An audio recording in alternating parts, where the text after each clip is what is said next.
안녕하세요. 저는 책 난 괜찮아의 저자이자 SNS에서 만화를 연재하고 있는 작가 실키입니다. 제 만화를 먼저 보여드리기에 앞서 제가 처음 영어를 배웠을 때를 말씀드리고 싶은데요. 우리가 제일 처음 배우는 인사말 있잖아요. Hi, how are you? I'm fine, thank you. And you? 잘 지내? 나는 잘 지내. 고마워. 너는? 이 표현에 대한 답은 대부분 당연히 I'm fine, thank you. 뭐 똑같은 잘 지내라는 말로 대답을 합니다. 그런데 우리는 이 표현을 통으로 외우잖아요. 늘 I'm fine, thank you를 반복하는데요. 근데 사실 늘 우리가 이 말처럼 늘 괜찮을 수만은 없어요. 그런데 저는 아는 표현이 이거 하나밖에 없으니까 늘 괜찮다고만 말하게 되더라고요. 저는 인도에서 학교를 나와서 주변 친구들이 모두 영어를 썼어요. 그래서 주변 친구들과 같이 대화를 하기 위해서 영어 그리고 인도에서 쓰는 말인 힌디, 마라티로 여러 가지 감정 표현을 공부했습니다. 하지만 그 표현을 배우고 난 이후에도 저는 계속 괜찮다고만 말했어요. 왜냐하면은 괜찮지 않다고 말하면 왜 괜찮지 않은지 설명을 해야 되거든요. 그런데 그 설명을 하기에는 제가 아직 그 정도 언어 실력이 안 됐어요. 근데 비단 영어뿐만 아니라 같은 언어를 쓰는 사이에서도 왜 괜찮지 않은지 설명하기는 쉽지가 않습니다. 고민이 있으면 말할 것이지 답답해. 별일 아니에요. 문제 설명보다 문제 배경 설명이 더 길다고요. 문제 하나를 설명하기도 어려운데 그 문제가 일어난 이유, 과정, 배경 설명, 그리고 그 사이사이에 얽힌 이해관계까지 설명하려면 너무너무 힘든 일이에요. 그리고 저를 아는 사람이 아니라면 어디서부터 설명해야 하는지 감도 안 잡힙니다. 예전에 제가 인도에 있었을 때 친구와 통화를 하던 중에 제 아주 작은 괴로움을 말한 적이 있었거든요. 친구가 저에게 전화를 해서 잘 지내? 그래서 아니야, 난 요즘 좀 못 지내. 내가 사실 좀 고기를 못 먹어서 좀 힘들어. 그래서 아니 내가 다이어트 하는 건 아니고 왜냐면 내 기숙사가 채식주의 기숙사거든. 그래서 근데 치킨을 시켜 먹으라고? 근데 배달이 안 돼 기숙사까지. 나가서 소고기를 사 먹으라고? 그런데 내가 사는 곳이 인도야. 근데 이렇게 설명하다가는 끝이 없겠죠. 그래서 저는 늘 문제 없어, 난 괜찮아 라고 말했습니다. 그리고 동시에 저만 느낄 수 있는 속도로 사실 난 괜찮지 않다고, 난 괜찮아 라고 말했습니다. 이런 객관적인 상황을 그대로 설명하기도 쉽지 않은 제게 그 상황에서 느끼는 감정까지 설명하는 거는 너무 어려운 일이었어요. 감정을 그대로 표현하는 사람은 미성숙하다는 그런 말 때문이었습니다. 우리가 어떤 사람을 소개받을 때 그 사람에 대한 설명이 그 사람 너무 솔직해, 장소불문 자신의 감정을 아주 과감없이 표현하는 사람이야, 그런 말을 들을 때 어떤 감정이 드세요? 저는 이 사람하고 지내기 쉽지만 않겠다, 이런 생각이 듭니다.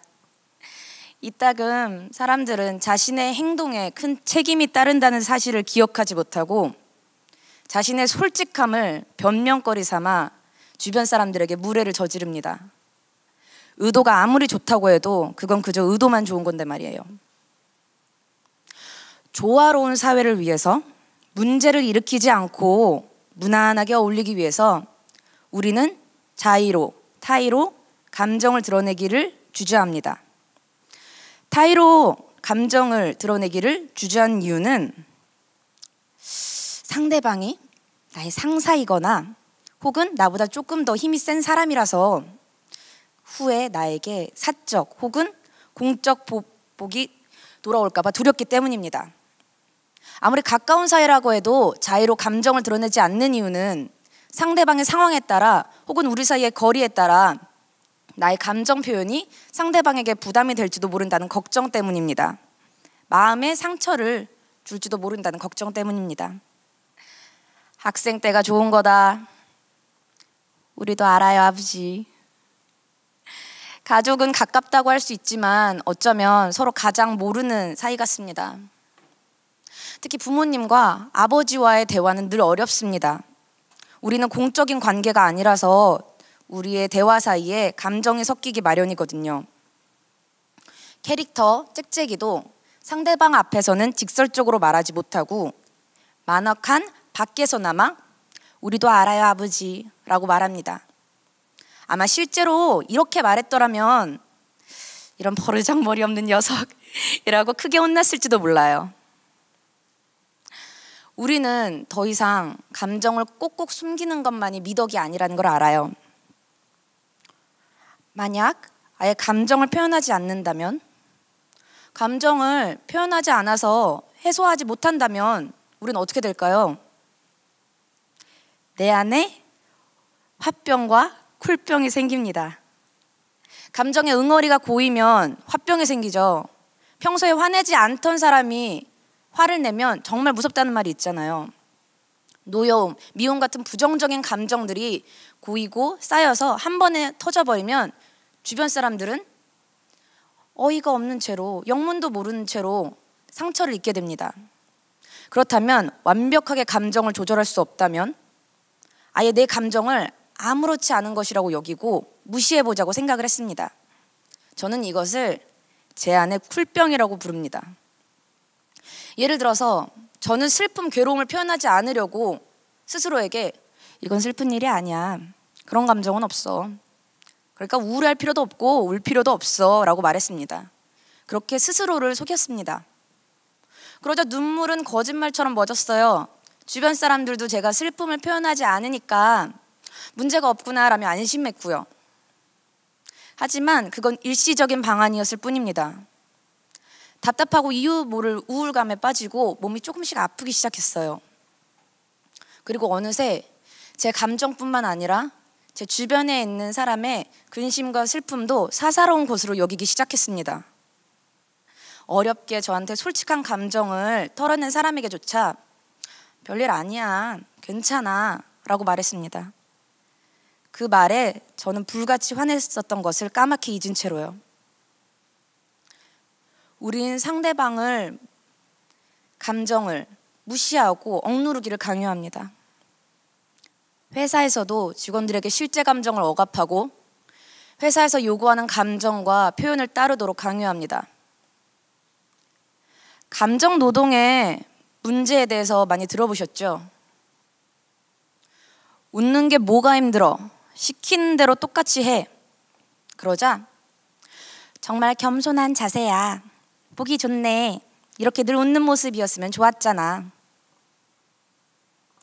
웃을 수밖에 없는 상황에서 차마 웃을 수가 없는 짹짹이는 물구나무를 서면 적어도 자신의 겉모습만큼은 웃는 모습으로 보인다는 것을 알아차렸습니다. 그리고 뒤뚱뒤뚱 물구나무 선 채 사람들과 발로 악수를 합니다.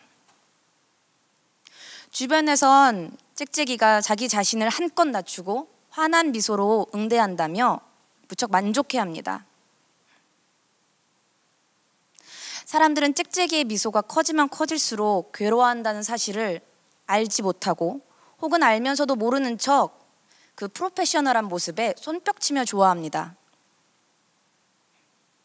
자신들도 결국 다른 장소에서 웃음을 강요받고 괴로워한 적이 있었음에도 불구하고요.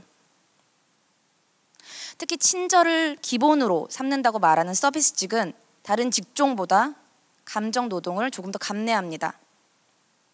나한테 호감이 있어서 친절한 거 아니었어? 친절은 감정이 아니라 태도죠. 왜 날 헷갈리게 만드는 거야? 친절해야 하나 불친절해야 하나 헷갈린다. 친절한 감정이란 말 들어본 적 있으세요? 친절의 사전적인 정의는 대하는 태도가 정겹고 고분고분하다입니다. 그런데 이 정겨운 태도가 진실한 감정에서 나오길 바라는 분들이 계세요. 고객님들께 보여드리는 미소가 진짜 기쁨과 행복에서 나오기를 바라는 분도 계시고, 사랑합니다 고객님, 이 인사말이 진정한 사랑에서 우러나오기를 바라는 분도 계세요. 우리는 서비스를 지불을 하고 받을 수가 있습니다. 하지만 감정은 서비스가 아닙니다. 이렇게 감정을 억누르기만을 배우고 강요받는 사회에서 여러분은 감정을 어떻게 표현하세요? 저에게 감정은 마치 제 주위를 감싸는 공기처럼 저 스스로는 충분히 느낄 수 있지만 옆에 있는 주변 사람들에게 제 감정을 온전히 느끼게 하기 위해서 전달하는 방법은 정말 어려워요. 뭐해? 그냥 남들 다 하는 고민. 분명 당사자에게는 무척 힘들고 괴로운 감정들이지만 이상하게도 말로 표현해보면 아주 작은 단어들만 몇 개 나올 뿐입니다. 많은 어휘를 알아도 말로 표현할 수 없는 감정들도 아주 많고요. 괴로워, 두려워, 우울해, 짜증나. 이 말들로 우리의 근심을 모두 표현할 수는 없잖아요. 이 단어들은 제 귀에 듣기에도 그저 남들도 모두 끌어안고 사는 그냥 사사로운 감정들로 들립니다. 또한 잘못된 단어 선택으로 오해를 불러일으킬 수도 있고요. 저는 말로 전달하는 감정 표현 방법의 한계를 느꼈습니다. 그래서 저는 만화를 그립니다. 저는 매일 겪고 보고 느끼는 이 매일매일을 만화로 표현하는 사람입니다. 특히 인도에서 오랜 시간 학업을 하는 동안 언어 차이 그리고 문화 차이로 하지 못했던 말들과 표현하지 못했던 감정들을 매일매일 만화로 그렸습니다. 만화 속 캐릭터들은 제가 속으로만 하던 말을 숨김없이 과감하게 표현해 주었습니다. 처음에는 이 방법이 익숙하지가 않아서 어떻게 표현을 해야 되나 잘 몰랐어요. 자칫 너무 센 표현으로 보는 사람에게 불편함을 주지는 않을까 걱정도 많이 했었고요. 이 두 캐릭터는 강아지 두드리와 새 짹짹이입니다. 처음에는 얼굴 감정 표현이 적은 강아지 두드리를 만들었습니다. 강아지 두드리는 눈으로 감정 표현을 하기에는 눈이 무척 작고 큰 목소리를 내기에는 입이 없습니다. 오랜 시간 만화를 그리면서 감정 표현에 익숙해진 저는 조금 더 목소리를 낼 수 있는 캐릭터, 큰 입을 가진 새 짹짹이를 만들었습니다. 이 짹짹이는 큰 눈으로 감정을 표현하고 큰 입으로 자신의 생각을 과감하게 표현합니다. 때론 입을 쩍 벌리는 대신에 꾹 다물기도 하면서요. 눈 뜨고 코 베이는 세상에 마땅한 대답을 찾기는커녕 당황해서 대답할 타이밍마저 놓치고 후회하는 세상에 제 만화 속 캐릭터들은 순발력과 센스를 발휘해서 그 즉시 하고 싶은 말을 합니다. 저는 마음도 많이 베이고 코도 많이 베인 기억을 바탕으로 다양한 상황과 대사를 만들어냅니다.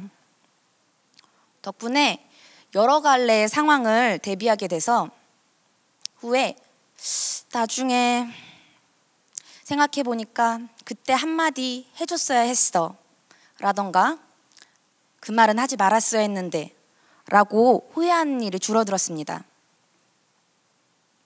저는 항상 짹짹이처럼 말하지는 못합니다. 만화 속 캐릭터들은 한 컷 혹은 네 컷에서 끝나는 삶을 살지만 저의 이야기는 여러 페이지로 계속되니까요. 그래도 저는 여러분과 함께 우리 대신 속 시원하게 말해주는 짹짹이를 보면서 작은 위로를 얻고 또 우리 마음속에 있는 작은 짹짹이의 입을 빌려서 조금씩 말해보기를 바라봅니다. 솔직하게 안 괜찮다고 말해도 괜찮을 수 있는 사회를 위해서요. 감사합니다.